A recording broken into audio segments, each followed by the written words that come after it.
दोस्तों, जब हम दुबई को देखते हैं तो वह हमें मिडिल ईस्ट के सभी देशों से अलग लगता है। दुबई ने आज खुद को एक टूरिस्ट डेस्टिनेशन बदल दिया है।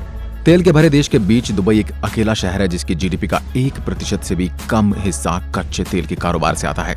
और जैसे जैसे दुनिया भर में फॉसिल फ्यूल खत्म हो रहे हैं, दुबई के आसपास के देश भी उसे कॉपी करने लगे हैं। और इनमें से एक नाम है सऊदी अरब का, जो बुर्ज खलीफा से भी एक बड़ी बिल्डिंग बना रहा है। और हाल ही के दिनों में उसने दुबई से इंस्पायर होकर और भी कई प्रोजेक्ट में पानी की तरह पैसा बहाया है, लेकिन फिर भी सऊदी आगे नहीं निकल पाया है।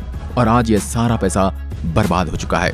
कैसे कोशिश में बर्बाद हो रहा है सऊदी और क्यों उसे सफलता नहीं मिल रही, जानेंगे हम आज के इस वीडियो में, तो अंत तक बने रहिए हमारे साथ। आंकड़ों की बात करें तो आज दुबई की जीडीपी का 49.8% हिस्सा वहां की इंडस्ट्री से आता है और 49.2% हिस्सा वहां के सर्विस सेक्टर से।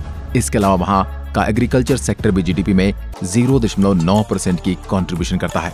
वहीं अगर हम सऊदी के आंकड़े देखें तो वहां की पेट्रोलियम इंडस्ट्री का जीडीपी में कंट्रीब्यूशन लगभग 42% है। और सऊदी अरबिया, जो दुनिया की सबसे बड़ी ऑयल एक्सपोर्ट कंपनी है, वह हर साल लगभग 7,050 करोड़ का प्रॉफिट बनाती है।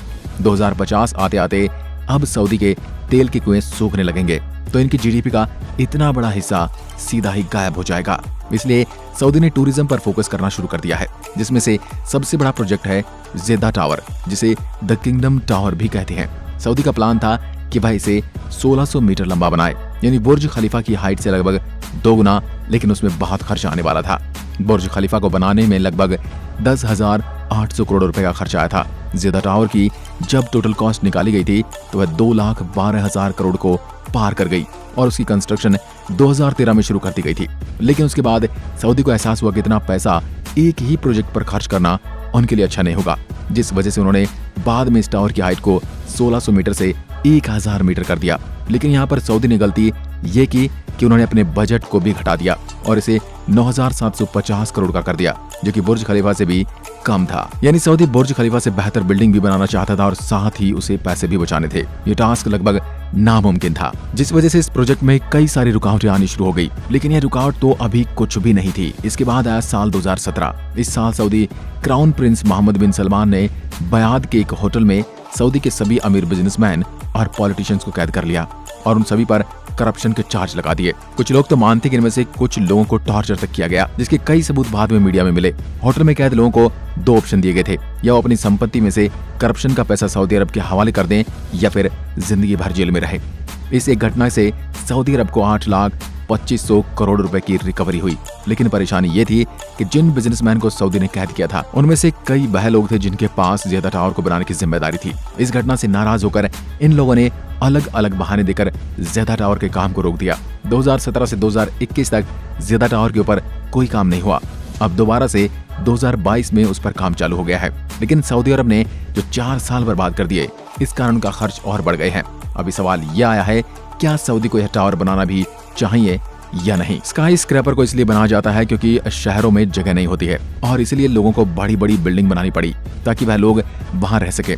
लेकिन आज के स्काई स्क्रैपर से यह उम्मीद की जाती है कि यहाँ ज्यादा टूरिस्ट लेकर आए। इसी वजह से जेदा टावर कंप्लीट हो गया तो इसके काफी सारे हिस्से को कमर्शियल एक्टिविटी के लिए इस्तेमाल नहीं किया जा सकेगा।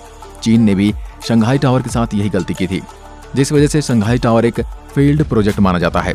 अब इसके दूसरे पहलू पर नजर डालते हैं। इस बात की कोई गारंटी नहीं है कि अगर जेदा टावर बन भी गया तो सऊदी अरब में अचानक से टूरिस्ट आने लग जाएंगे। इसके कई कारण हैं। पहला कारण तो ये है कि सऊदी अरब सिर्फ दुबई को कॉपी कर रहा है, इसलिए यहाँ पर कुछ भी ऐसा अलग नहीं है जो टूरिस्ट को अट्रैक्ट करेगा। जितना भी टूरिस्ट डेस्टिनेशन है, फिर चाहे वह सिंगापुर हो, टोक्यो हो, ये सब इसलिए पॉपुलर नहीं है क्योंकि वहाँ पर बड़ी बड़ी बिल्डिंगें हैं।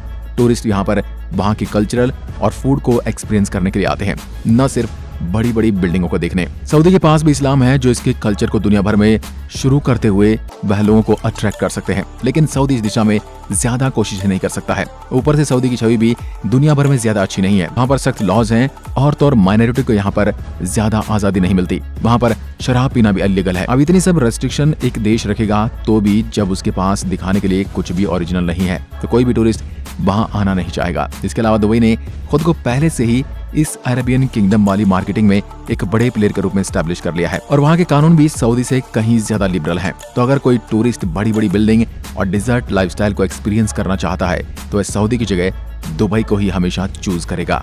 दुबई ने यह भी ऐलान किया कि वह दुबई क्रीक टावर बनाने वाला है, जो ज़ेडा टावर से बड़ा होगा। यानी अगर ज़ेडा टावर बन भी जाए तो कुछ सालों के बाद दुबई क्रीक टावर से उसे पीछे छोड़ देगा और सऊदी फिर उसी जगह पर आ जाएगा जहां पर वह आज है।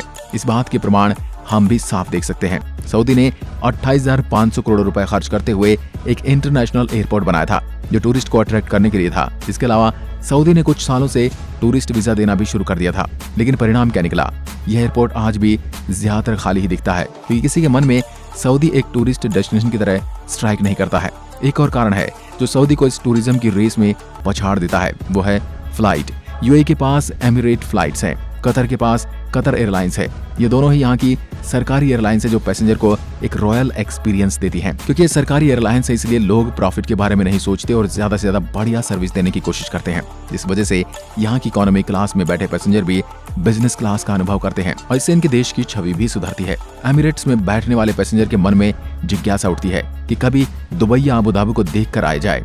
इसी के उलट सऊदी की ऑफिशियल एयरलाइंस का नाम ज्यादातर लोगों को पता तक नहीं है, जिस वजह से सऊदी के पास अपनी मार्केटिंग करने का कोई रास्ता नहीं बचा है। संक्षिप्त में कहें तो खराब प्लानिंग, दुबई को कॉपी करना, सऊदी को ग्लोबल इमेज और किसी अच्छी एयरलाइंस का ना होना, ये सभी वह फैक्टर हैं जो सऊदी को दुनिया का टूरिज्म हब बनने से रोक रहे हैं। क्या सऊदी सरकार इसको लेकर कोई कदम उठाएगी? अभी भी कुछ कहा नहीं जा सकता। आप इस बारे में क्या सोचते हैं, हमें कमेंट में लिखकर जरूर बताएं। उम्मीद है इस वीडियो को देखने से आपको कुछ अच्छा जानने को मिला होगा।